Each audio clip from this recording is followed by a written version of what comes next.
Each of us, we need to, we start from where we are. That's a very big deal. You know, I mean, because heaven forbid that I would start from where I am right now, right?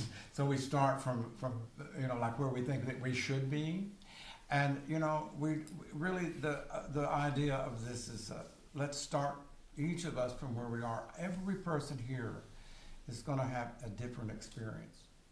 Every person here, there will not be one person who has a similar experience. I mean, you know, in a general way. Hopefully it's a good experience, but we're all unique. And so I just want to invite you to think about this as that it's like, this is your individual experience. And it, as I said, it begins with where you are. Now, who's coming in right now? Someone's coming in late. I have to start all over. What did I say in the beginning? Do you remember what I said? Yes. I don't remember what I'm just kidding. So, oh, that's Janine. So it's really, I don't know, that may sound kind of simple to you, or I don't know. I just want to invite you to this idea of that we start, each of us, we're starting from where we are this moment. Whether, you know, maybe tired, maybe not tired, maybe your mind is rested, maybe your mind is not rested. First thing that I wrote down in terms of taking a weekend retreat, which is actually one full day of work, right? Really, it's one full day of practice, Saturday. And this afternoon, and then we'll have Sunday morning, and then it's over. It's finished. But I'm already sad. So the first thing I thought of was Dickens' novel, Great Expectations. Galway Kinnell, he has this expression in a poem called Coming Home, where he talks about smearing the darkness. See, how does it go? Smearing experience on the darkness of expectation.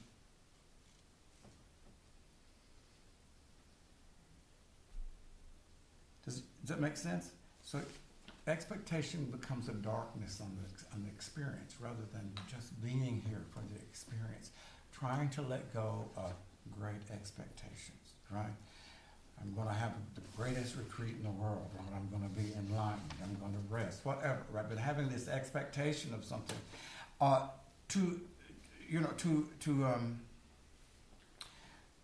to have the aspiration to just be here.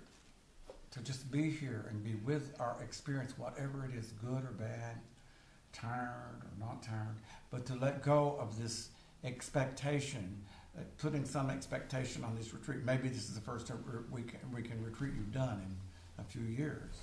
So then you say, oh God, you know, it's got to be really good. Got to have a really good experience, right? Because I've not done it. But that really is what Kinnell means by smearing the experience with the darkness of expectation. It's a wonderful expression. Be aware of that as we go through tonight and tomorrow. Watching yourself, watching this kind of pushing forward, wanting to have an experience, wanting something other than just what we have this moment. Just here this moment. There's nothing that is more perfect than just this moment. What you have right this moment, what I have this moment, being here. And then, you know, walking to dinner and sitting and having dinner and whatever it is, being present to this moment is it's an extraordinary opportunity. We don't do it. We never do it. So I'm just going to suggest that all of us maybe would do well to let go of great expectations, right? It's a great novel, by the way. It's a wonderful novel, but it doesn't really work for meditation. I mean, it really doesn't work for meditation. You're going to want to feel good. Do you think anybody here is going to be able to not want to feel good? Right? Well, what do you mean? I'm here on a meditation retreat. Of course I should feel good, right? So that becomes a desire, something that we want. Cindy mentioned that it took her a month to realize that she was pushing in that 3-month retreat. She was pushing because she was trying to have an experience. a good experience. It doesn't work. I mean, that's the one guarantee. That's the one thing that will really prevent you from having a good experience is the grasping, wanting it, and wanting to feel good. What if you're supposed to feel bad? This retreat. I mean, really, right? What if you're not supposed to feel good this retreat? I mean, I hope that's not the case. But it occurred to me, I was thinking, Krishnamurti said that one of the real problems that most of us have is that we spend our life, he didn't say gussying up, but he said we spend our lives dressing up the cell that we live in, making it pretty, putting nice curtains on them. I mean, making it very comfortable and livable. And sort of disguising the fact that perhaps we live in something of a prison, and it's not very large prison, is it? 6 inches wide. So if you were aspiring to sort of break free of the conditioning of the prison, it wouldn't necessarily be a pleasant experience, right? Let's just say you were in jail. And you didn't quite realize, and then someone said, you're in jail? And then you decided, I need to get out. That might be very arduous. That might be a very difficult endeavor to break free.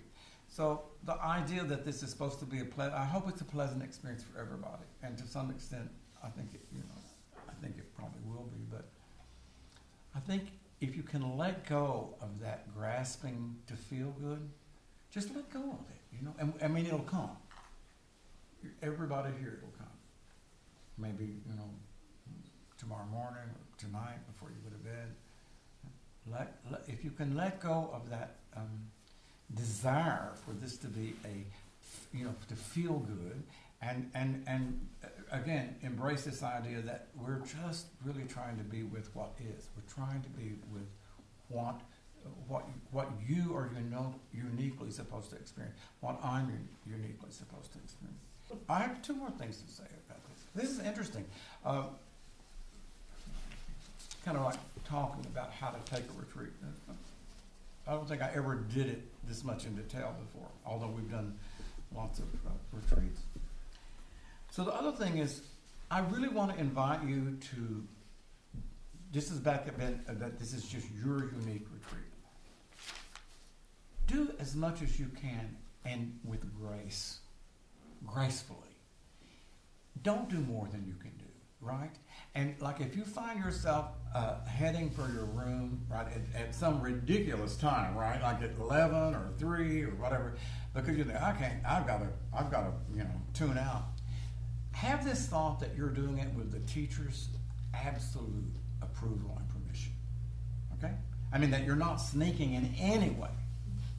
Right? That I absolutely can say to you, I totally approve and urge you to do that. Don't push yourself beyond what your capacity is. Because all you'll do is you'll get a kickback from your unconscious. It will start saying, it will scream and not be nice. It is, the unconscious can be very unnice when you're not nice to it. So don't push yourself too hard. I mean, this is my approach to a retreat, to a Vipassana retreat, is pretty hardcore. It's pretty hardcore. I'm mindful of and thinking, again, like this, how short the time is. So I'm not giving us a lot of rest time. If you go on a standard retreat, after lunch, you get 1.5 hours to 2 hours. We ain't going to get that. I'm going to give you 1 hour. And there's plenty of 45-minute sits. I noticed most of the sits at Spirit Rock were 30 minutes, right? Which was so I'm asking us to work hard. I just want to tell you this little story. So there's a monk, there's a big deal monk in Japan who came to a monastery. So he met the abbot. And they've been cleaning for like a week before he came, which they do. I mean, when I was in Nepal, I remember that the Upandita was coming to the monastery, and I'm telling you, they cleaned that place up one side and down the other for a week. It was amazing, right? I mean, just for him to come, I think, God, right? I mean, it was, you could eat on the dirt, but, so it was really fine. It was lovely. And so that's what you do for like a great teacher. someday think that people will do that for me. So,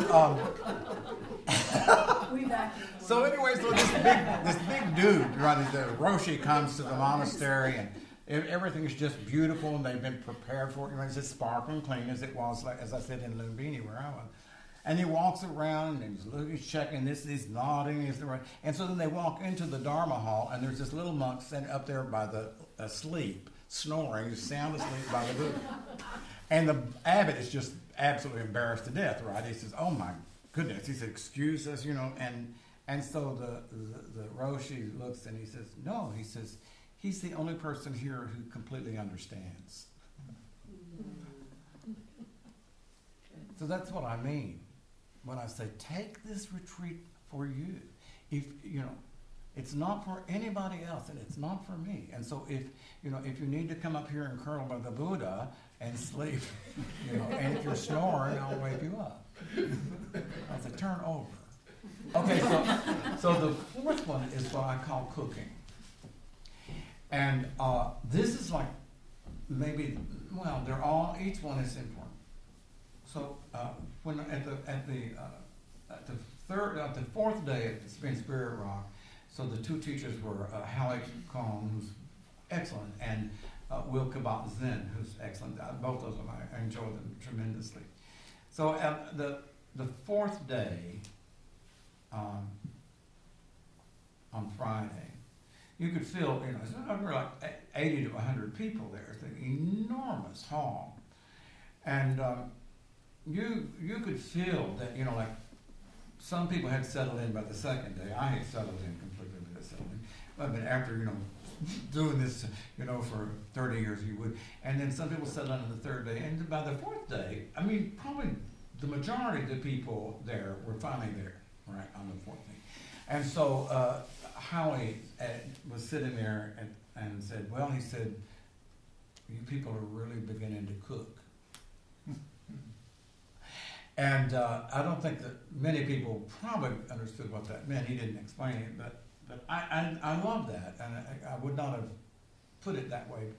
The other way that you hear people talking about, let me just back up and say, we're creating a container for your practice. A container is, most often a term that's used in therapy. The therapist and the client create a sacred container. And so, obviously, this is a container. This whole environment, not only just the beautiful surroundings, which you're going to feel when you're walking, you're going to feel contained. But so if you just imagine, even in this room, if you imagine as we sit here that we are actually in a container, then what happens in a container if you put some heat under it and put a lid on top of it? What happens? So you get a little water going in there, right? What's going to happen, right? Is it's going to heat up, isn't it? So, in theory, if this continues without like taking the lid off and sort of letting steam escape or whatever, in theory, over a period of time, there will, the water will start to boil and something will really start to happen. I go back to that song, get something started, right? Something will get started. So I want to introduce you the idea of leaking, Leaking, taking the lid off and letting the steam out, right? Mark would get that. You've probably had some experience of leaking in your time, right? We all have. What's leaking? And the truth is, so we're doing walking meditation. We'll be doing walking meditation. And so you're committed to 30 minutes. And then 15 minutes comes and you're saying, I want to have a cup of tea. I need a cup of tea, right? So you stop walking and so you head for a cup of tea. Sounds very innocent, right? It's a very innocent thing, right? But you have interrupted that practice and you have started to leak something, some energy. It's extraordinary what can happen. I can promise you that, again, we're talking about one full day and 2 half, but your nervous system can be actually rewired by cooking. and I am living proof of it. So we're not, again, let's not, I don't want to be, overly ambitious, but I'm going to invite you to contemplate the idea of maintaining the integrity of the container that you are in, the integrity of your container. In truth, even discursive thinking is leaking. What am I going to do? What is that? If that's not energy, right? What is that? We're so used to it. We're so used to continual leaking our energy moment to moment. Everybody is, including me. So we'll go into noble silence tonight after dinner.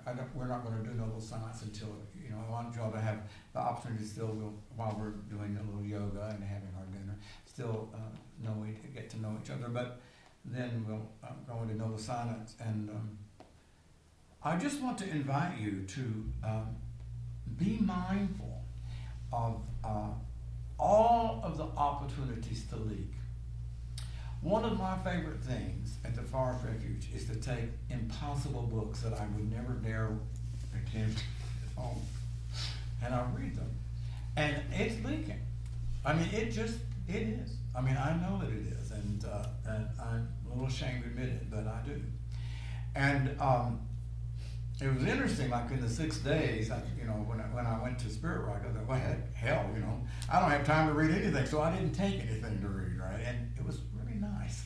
So I'm not going to ask you to not do anything, but I am going to invite you to be very mindful of all of the ways you leak energy. You leak this really the most precious thing that you are. And indeed, even watching the way the energy ebbs and floods through the day, I mean, just watching it as the energy floods, it doesn't really occur to us, that we have much control over our energy or feedback. I don't know. I don't like the word control, but the truth is, to be with it and to be observing it and to be watching the ebb and the flow of it is also is part of what I hope we do. All right, so I'm just about finished, right? So cooking we've been talking about cooking. So I hope everybody gets some cooking going. Okay? Everyone has a nervous system that is basically energy. And the degree to which you are willing to put a lid on the container, right? Rather than using walking as an excuse to get out into the external.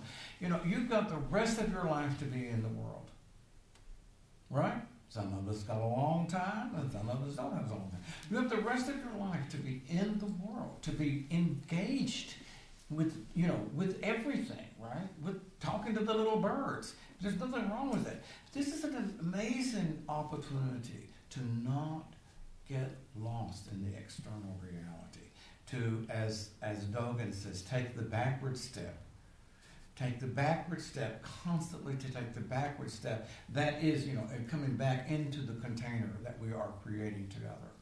And you will feel this as we, this room will become quieter, and it will have more of a sacred feel to it. It just will, because of your energy. Just because of your energy. That's what will do it. And so then to carry that, there's a wonderful walk from here to the dining hall, right?